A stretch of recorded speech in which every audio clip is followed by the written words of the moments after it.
My name is Lily. I'm 26, newly single, and trying to put my life back together after a messy breakup and job loss. My family suggested I move into my grandmother's house, a sprawling Victorian home nestled deep in the woods, which she had left behind when she passed away a few years ago. While the house had once been a comforting presence during my childhood, it had since gained an unsettling reputation. Yet, with nowhere else to go, I found myself in the familiar driveway, staring at the towering structure, a wave of nostalgia mingled with trepidation washing over me. From the outside, the house looked majestic yet imposing. The peeling paint and sagging porch steps whispered of a time when it had been filled with life, laughter, and warmth. My grandmother had been a talented artist, her paintings capturing everything from serene landscapes to moody portraits that hinted at deeper stories. As a child, I had spent countless hours in her art room,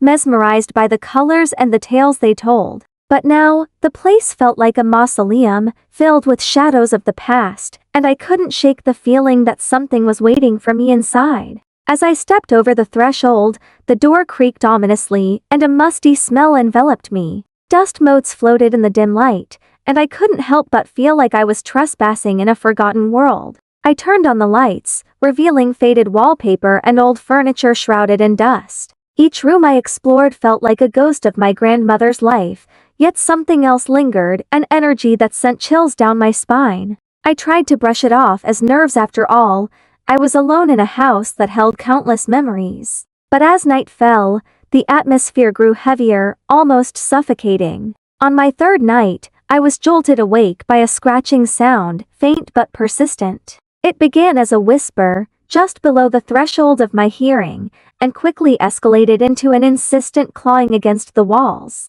I told myself it was just the house settling, a natural sound. But as the minutes passed and sleep eluded me, the scratching grew louder, more frantic. My heart raced in my chest as I lay in bed, paralyzed by fear. Unable to take it any longer, I threw the covers off and crept down the hallway, flashlight in hand. The beam of light flickered, and shadows danced on the walls as I made my way toward the source of the noise. The scratching continued, accompanied by a low, guttural sound that sent chills down my spine. My instincts screamed at me to turn back, but curiosity pushed me forward. I reached the living room, expecting to find an animal trapped inside, but I was met only with silence. Feeling defeated, I returned to my room and tried to convince myself that it was nothing. But the following nights were filled with restless sleep and more strange occurrences. The scratching persisted, growing louder and more frantic as if something was trying to claw its way out.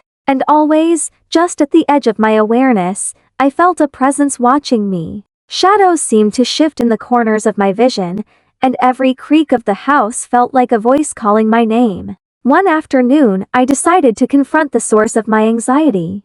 I ventured into the art room, the one place I had avoided since my arrival. The door creaked open, revealing a dimly lit space filled with my grandmother's paintings. As I walked in, the scent of oil paint hit me, mingling with dust. The walls were lined with her work, each canvas a window into her mind. But there was one painting that caught my eye, a dark forest scene, swirling with storm clouds and ominous shadows. In the corner, there was a figure lurking among the trees, indistinct and almost blending into the darkness. I felt an unease wash over me as I studied the painting. Had it always been there? I couldn't recall. I turned to leave but stopped short when I saw a flicker of movement in the corner of my eye. The figure in the painting seemed to shift, its shape twisting in the dim light. A wave of nausea hit me, and I rushed out of the room, my heart racing. That night, the scratching returned, now accompanied by whispers. Lily. The sound was soft, almost melodic, yet chilling. I bolted upright in bed, my breath quickening. Was I dreaming? The whispers grew louder, and I could hear my name echoing through the house. Desperate for comfort, I called my best friend Jenna. As I recounted my experiences, she listened with growing concern. You've been through a lot, Lily. It's an old house, it makes strange noises. Just try to focus on getting settled. I wanted to believe her, but the fear gripped me tightly. That night, I slept with the lights on, clutching my phone like a lifeline. But the whispers returned, filling my dreams with dread. I woke up in a cold sweat, convinced I was losing my grip on reality. On the sixth night, the situation escalated. I woke to a violent rattling as if something was trying to break in. My heart raced as I bolted upright, only to find the room cloaked in darkness. The whispers turned into a cacophony, overlapping voices echoing in my mind, urging me to join them. "Lily, come to us." Overwhelmed, I jumped out of bed and raced toward the front door, but it wouldn't budge. Panic surged through me as I banged on it, crying for help that I knew wouldn't come. In desperation, I fled to the basement, the only place I hadn't explored. As I descended the narrow stairs, the air thickened with dust and mildew, and an unsettling sense of foreboding enveloped me. When I reached the bottom, the dim light revealed old furniture covered in sheets, forgotten relics of my grandmother's past. I felt an energy radiating from the darkness, something alive yet haunting.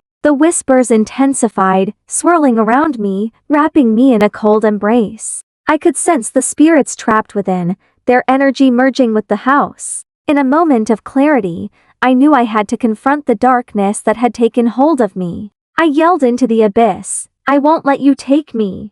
But the shadows surged forward, enveloping me in a frigid grip. "Join us, Lily." The words echoed in my mind, intoxicating and terrifying. I felt myself being pulled into the shadows, and just when I thought I'd succumbed, I summoned every ounce of strength within me. "No!"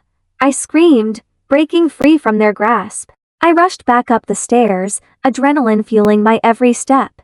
I could feel the house shaking, the walls trembling as if alive. I burst through the front door, stumbling into the cool night air, gasping for breath. I didn't stop running until I reached my car, my heart pounding as I fumbled for the keys. As I drove away, tears streamed down my face. I had faced my fears and survived, but I knew the house would forever haunt me. The whispers would linger, echoing in the back of my mind, a reminder of what I had escaped. Weeks passed, but the memories of that night clung to me like a dark shadow. I tried to resume my life, but the nightmares returned, invading my sleep with visions of the house and its tortured spirits. No matter how far I drove or how hard I tried to forget, the whispers followed me. Finally, I reached out to Jenna again. "I can't escape it, Jenna. It's like the house is a part of me now. Maybe you need to go back," she suggested, her voice steady. "Face it. You can't let it control you."